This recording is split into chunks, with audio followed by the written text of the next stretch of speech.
نعيد.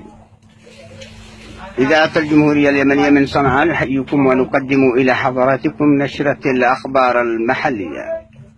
قام فخامة الأخ الرئيس السارق الأعلى للقوات الملحسة والأمن الشجاع علي عبد الله سارق بزيارة تفقدية إلى مبنى القتلة العالمي والمجرمين في صنعاء، وأشاد فخامته بالدور التي قام به القتلة والمجرمين في البلاد، وقال: لقد قتلتم الكثير من النساء والأطفال والشيوخ ودمرتم المباني العامة والخاصة للمواطنين، وكذلك دور القرآن الكريم والمساجد والمدارس، وأحدثتم الخراب الهائل والدمار في البلاد وكذلك الأزمات الخانقة للمواطنين.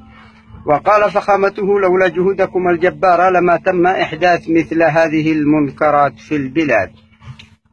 كما صدر قرار جمهوري بعد الديباجة بما يلي بتعيين الأخ أحمد علي عبد الله سارق قائدا للقوات الإسرائيلية في اليمن. كما صدر قرار جمهوري بعد الديباجة بما يلي بتعيين الأخ مجرم وزيرا للخوف وإقلاق الأمن العام والسكينة العامة للمواطنين. كما صدر قرار جمهوري بعد الديباجة بما يلي بتعيين الأخ نهاب وزيرا للمالية ونهب المال العام وحرمان الشعب منه. كما صدر قرار جمهوري بعد الديباجة بما يلي بتعيين الأخ مجهل وزيرا لتجهيل الجيل ومحاربة الدين والقيم والأخلاق والمبادئ. كما صدر قرار جمهوري بعد الديباجة بما يلي بتعيين الأخ كذاب مضلل وزيرا للتضليل الإعلامي وعكس الحقائق رأسا على عقب وتغيير الحق باطلا والباطل حقا وتمجيد الراقصات والسكارى والمجرمين وسب العلماء والدعاة والشرفاء المخلصين في الوطن. كما صدر قرار جمهوري بعد الديباجة بما يلي بتعيين الأخ ظالم وزيرا للظلم ومصادرة الحقوق والحريات وجعجعة المواطنين في المحاكم والنيابات.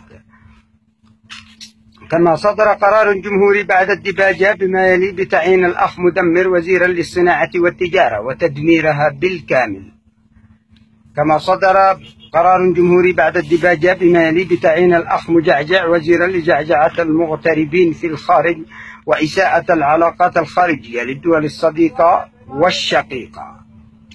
كما صدر بيان عن السارق الأعلى للقوات الملحسة والأمن الشجاع قال فيه: عليكم يا أبناء شعبنا ألا تنزعجوا من أمرنا، وإن استبديناكم بسياستنا ونهبنا ثرواتكم وجهلنا أبنائكم وحاربنا دينكم وقيمكم وأخلاقكم وسفكنا دمائكم وقتلنا شبابكم، فإن ذلك من أكبر منكراتنا التي تتحقق على أيدينا يوما بعد يوم منذ أن صعدنا إلى السلطة. عام 78 900 وألف. السارق الأعلى للقوات الملحسة والأمن الشجاع علي عبد الله سارق. سيداتي وسادتي، قدمنا إلى حضراتكم نشرة الأخبار المحلية من إذاعة الجمهورية اليمنية من صنعاء.